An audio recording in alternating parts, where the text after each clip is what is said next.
Na aula passada, quem acompanhou ou assistiu o vídeo, nós falamos sobre queda livre. E hoje nós vamos falar de queda com resistência do ar. Só pelos nomes já dá para vocês perceberem o que diferencia uma do outro. Quando a gente falava lá queda livre, o que significa aquele livre? Livre de quê? Comentem, por favor, no áudio, quem tiver vontade. Livre da resistência do ar. Livre da resistência do ar. Vamos só fazer um experimento mental aqui bem simples. Se vocês pegarem duas folhas de papel iguais, duas folhas de papel A4, uma das folhas você vai deixar ela aberta na sua mão e na outra mão você vai pegar essa folha e vai embolar, fazer uma bolinha de papel. Quando você deixa uma folha aberta e a outra uma bolinha de papel, a massa das duas muda? O peso delas muda? Sim ou não? Uma amassada e outra sem amassar? Não. Não muda, nem a massa nem o peso. Que força que puxa esse papel para baixo se você soltar? A força peso. Então, a bolinha de papel ou o papel aberto, ambos vão ser puxados para baixo, para a terra, com a mesma força, que é a força peso ou força da gravidade. Como que a gente calcula essa força peso, força da gravidade? Vocês lembram lá do primeiro ano? É bem simplesinho. A força, a gente pode falar que próxima à superfície da Terra, a força peso é a mesma força da gravidade. Que é aquela equação bem simplesinha, que é a massa do objeto vezes a aceleração da gravidade. E na aula passada, nós falamos que esse G aqui, a gente usa ele, ele tem um valor mais exato de 9,8, mas para o ensino médio a gente arredonda ele para 10 metros por segundo ao quadrado. Voltando ao nosso experimento mental. Uma folha aberta e uma folha embolada. Ambas as folhas têm a mesma massa, ambas as folhas estão sujeitas à mesma aceleração da gravidade. Então, a força que puxa ela para baixo é a mesma nos dois casos. Então, por que a folha embolada, em forma de bolinha de papel, ela vai chegar no chão primeiro que a folha aberta? Exatamente por causa dessa coisa aqui, que é o nosso título de hoje, devido à resistência do ar. Então, hoje nós vamos falar de queda com resistência do ar.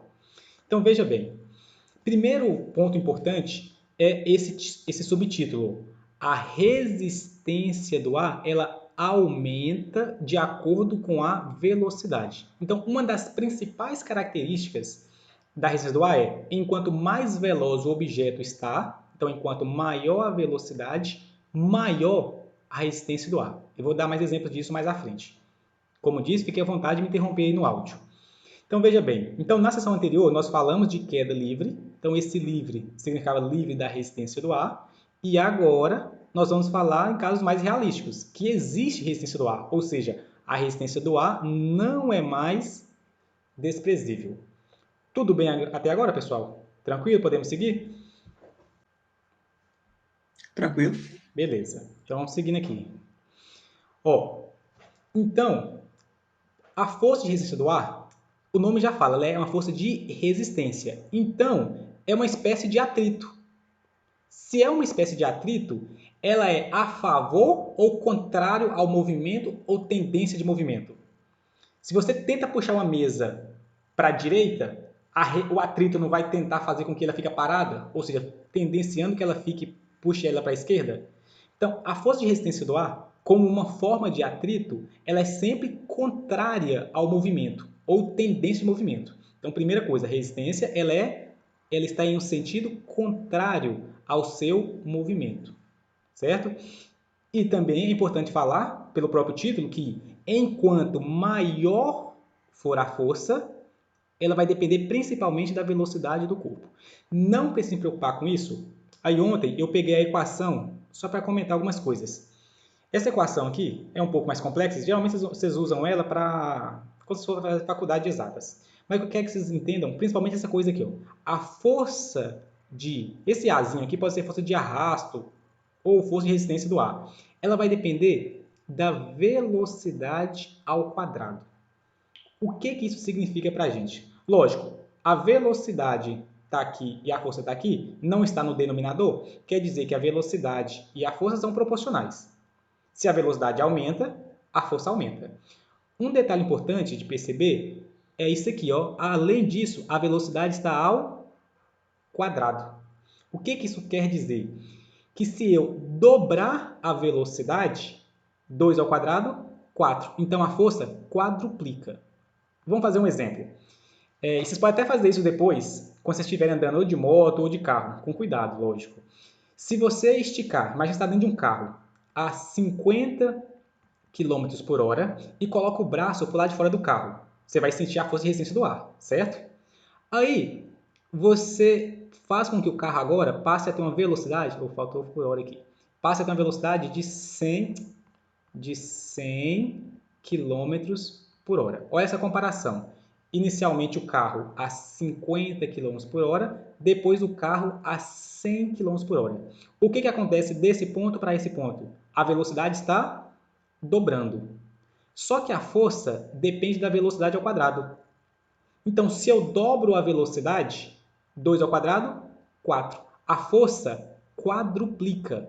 Então, se quando você estende o braço para fora do carro a 50 km por hora, vamos dar um exemplo, a força vai ser, sei lá, um X qualquer de força, e depois você estende o braço para fora do carro a 100 km por hora, a velocidade dobrou. 2 ao quadrado, 4. Então, a força quadruplica, passa a ser 4x, ou seja, fica 4 vezes maior.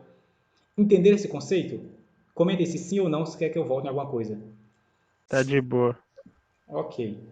Tá. Mas só por curiosidade, essas outras grandezas aqui, que eu não vou fazer conta hoje, mas esse A aqui ó, é a área, ou seja, vocês já devem ter percebido que quando um carro super potente, super veloz, ele tem uma aerodinâmica toda envolvida. Então, envolve a área do veículo, envolve esse CA aqui, ó, que é coeficiente de arrasto, e envolve também, isso aqui é a letra grega ρ, significa para a gente massa específica, que é quase a mesma coisa que densidade. Ou seja, o meio também influencia. Imagina aí, o que é mais fácil? Responda, por favor. Correr no ar, na rua, no ar, ou correr dentro de um rio, de uma piscina? No ar é Lógico, bem mais fácil. lógico que não é Na bem mais rua. fácil, entendeu? Por quê? Porque o meio, a massa específica do meio, influencia. Também tem outras grandezas, né? Viscosidade, mas só para vocês entenderem. Então, a força de resistência do ar depende do coeficiente de arrasto. Então, um carro mais aerodinâmico, ele tem menor resistência do ar. Depende da densidade do ambiente, depende da área. E o que eu queria comentar aqui que o livro aborda, né? É disso aqui, ó, da velocidade. Tranquilo. Olha, Oi, sim. então meio que um objeto em queda livre tem um limite de velocidade? Porque chega um Exatamente, momento que a força vai igualar. exatamente isso, Zaqueu. É o que a gente vai falar agora, que chama de velocidade terminal. Apagou Ah, aqui. entendi. Então, o que acontece? Quando o objeto começa a cair, ele sai do repouso, não é isso? Ele é abandonado. Ele começa a cair, então você imagina um objeto aqui, ó. Você vai abandonar esse objeto. Velocidade inicial igual a zero. Se a velocidade é zero, força de arrasto ou força resistência do ar é zero. À medida que a velocidade vai aumentando, a força também vai aumentando. Até chegar no momento, Zaqueu, que a gente chama de velocidade terminal. Ou seja, vai chegar no momento que a velocidade é tão grande que a força que puxa o objeto para baixo, que é o próprio peso, né? Tá aqui mvg, vai ser igual à força de resistência para cima. A partir do momento que a força que puxa ele para a partir do momento que a força que puxa ele para baixo, o que puxa para baixo? Peso. Foi igual à força que tem contrário ao movimento, que é a força de arrasto ou de resistência do ar, quando essas forças se igualarem, elas vão se anular, a força resultante vai ser zero. Se a força resultante é zero, a aceleração também é quanto? Zero. Se não tem aceleração, movimento uniforme. O que quer dizer o movimento uniforme? Velocidade constante. Pessoal, eu fui um pouco rápido aqui, mas eu vou voltar tudo de novo isso aqui que eu acabei de falar, viu? Tá tranquilo? Tá. Beleza, então vamos lá. O que eu acabei de falar aqui eu vou um pouco mais lento. Então, o que acontece? O que é essa velocidade terminal agora? Então, ele está falando aqui para a gente dar uma olhadinha na figura 5.18, que é essa figura aqui. Ó. Deixa eu apagar. Deixa eu apagar esse trem aqui para facilitar.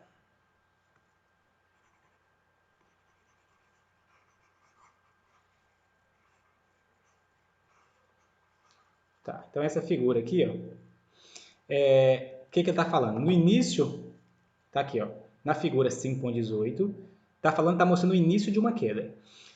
Percebe que esse vetor aqui de cima, ó, essa setinha aqui de cima, ela é menor do que essa de baixo. Quer dizer que a força que puxa ele para baixo aqui, que é a força peso, massa vezes gravidade, é menor do que a força de arrasto, porque ele está no movimento ainda acelerado. Ele está aumentando a velocidade, essa força vai aumentando. Então, nesse início de movimento, nós temos o que eu acabei de falar, um movimento acelerado. Quando um corpo cai, estão atuando sobre ele duas forças. Quais são as forças? O peso e a força de resistência do ar. Tá. O que acontece? Só que vai chegar no momento, então tá aqui, haverá então um certo instante em que a força se tornará igual ao peso. É o que eu mostrei naquele desenho. Então vai chegar no momento que a força que puxa ele para baixo, a força peso, vai ser igual à força de resistência para cima. Nesse momento, a gente fala que essa velocidade que esse corpo atingiu é a velocidade terminal. Em alguns livros, você vai chamar isso também de velocidade limite, mas o mais comum é a velocidade terminal. Nesse momento, essa força-peso anula com a força resistência do ar. Então, se as forças são iguais em módulo e sentidos opostos, como eu disse, a força resultante vai ser quanto? Zero. Lá na segunda lei de Newton, força resultante é massa vezes aceleração. Se a força é zero, a aceleração também vai ser zero. Então, quando essas forças aqui se igualam, o objeto não tem aceleração, a aceleração é zero, ele vai começar a cair em quê? Em movimento uniforme. Pensa se isso não existisse. Olha essa imagem aqui, uma gota de água de chuva. Se não tivesse resistência do ar, uma gota de água, pessoal, depois vocês pesquisam, mas salvo engano, uma nuvem de chuva, ela vai ter uma altura de 2 km até 7 km de altura, dependendo da região, da localização na Terra. Então, de 2 a 7 km. Então, vamos pegar um valor médio. Vamos supor que uma nuvem está a 4 km de altura. Se não tivesse resistência do ar, uma gota ia cair, ela ia aumentando a velocidade. Quando chegasse na Terra aqui, ela ia arrebentar os telhados, ia matar as pessoas, entendeu? Então, ainda bem que tem a resistência do ar, para ir freando essas coisas que caem. Então, ele está mostrando aqui algumas situações reais. E o que ele comenta aqui nessas algumas situações reais? Não preocupa também não, que assim que acabar a aula, eu mando para vocês esse material, beleza? Então, ele comenta aqui que alguns casos, objetos muito leves, por exemplo, um pedacinho de papel, uma pena, um pedaço de algodão, uma gota de chuva, depois que eles são abandonados, rapidamente eles já alcançam a velocidade terminal. Ele está falando que em cerca de 1 segundo, no caso de uma gota de chuva. Então, 1 segundo depois que a gota sai da nuvem, ela já atinge a velocidade terminal. Ou seja, então está aqui, entre esse ponto inicial e aqui, mais ou menos 1 segundo, ela acelera, aumenta a velocidade. A partir desse ponto, a força para cima de resistência é igual à força para baixo de peso, ela começa a cair em movimento uniforme, com a velocidade constante. E aqui ele falou que essa velocidade constante é de aproximadamente quanto? 5 metros por segundo. 5 metros por segundo, só para vocês terem uma ideia, dá quantos quilômetros por hora? Vamos relembrar? Como que eu passo de metro por segundo para quilômetro por hora? Metro por segundo para quilômetro por hora, 0,5 km por hora? Não, 5 metros por segundo. Se você, a conversão que você fez, João, você só lembrou de metro e quilômetro. Você tem que lembrar que tem de distância e tempo também. Então... Eu sempre confundo se multiplica ou divide. Pra vocês não esquecerem... 18H. 18, isso mesmo. Porque, eu vou falar o valor que eu comento com vocês. De metro por segundo para quilômetro por hora, você multiplica por 3,6. E de quilômetro por hora para metro por segundo, vocês dividem por 3,6. Por que esse 3,6? Porque 1 quilômetro tem 1.000 metros e 1 hora tem 3.600 segundos. Então, 3.600 dividido por 1.000 dá o 3,6. Para não confundir, acho que foi Zaqueu, eu identifiquei pela voz, o que vocês pensam? Sempre o valor em metro por segundo é menor. Então, por exemplo, 5 metros por segundo. Tá? Então, o valor em quilômetro por hora é maior. Então, 5. Alguém fez a conta aí. Deu quanto? Acho que foi o 18H, foi eu. Então, 5 vezes 3,6, 18 km por hora. Então, uma gota de chuva começa acelerando. Quando ela chega em 18 km por hora, ela chega na velocidade terminal, ela começa a cair a 18 km por hora, né? Imagina o estrago se não tivesse a velocidade terminal. Alguém ia sair na chuva, uma gota acelerando desde a nuvem até a terra, ia ser complicado, né? Mais um exemplo aqui, pessoal, eu marquei legal, é de uma pessoa quando pula de paraquedas. Uma pessoa quando ela pula de paraquedas, a velocidade terminal vai ser em aproximadamente 10 segundos. Então ela fica 10 segundos caindo, aumentando a velocidade. Quando chega nos 10 segundos, ela vai estar numa velocidade terminal em torno de 150 km por hora a 200. Lógico, né? Vai depender do peso da pessoa.